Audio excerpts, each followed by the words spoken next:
In today's video, I'm going to teach you how to pause recurring expenses in Splitwise. This is really useful if you have regular payments, like rent or subscriptions, that you don't want to delete completely, but you need to stop them from repeating for a while. First, open Splitwise and go to the group where the recurring expense lives. This might be a group for your apartment, your trip, or any shared expense group.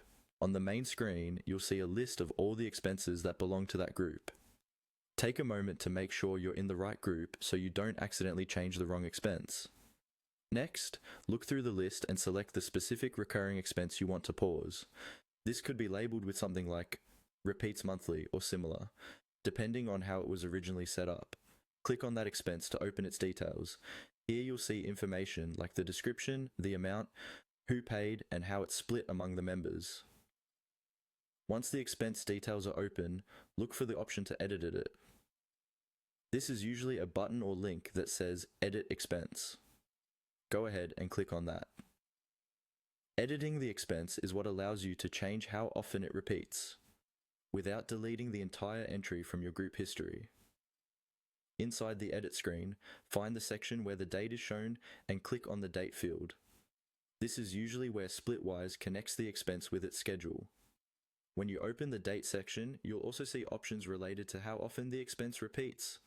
Now, look for the Repeats option. Click on Repeats to open the list of repeating choices. You'll see different repeat settings such as daily, weekly, monthly, and so on. Since you want to pause the recurring behavior, you'll change this setting.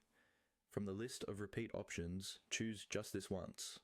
By selecting Just This Once, you're telling Splitwise that this expense should no longer keep repeating on a schedule. It will remain as a single, one-time expense in your group, preserving your history and totals, but it won't automatically create future copies anymore. After you've selected Just This Once, make sure to save your changes.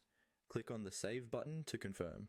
Once it's saved, the expense will no longer be recurring, and you've effectively paused that recurring charge while keeping the record of the existing one in your Splitwise group.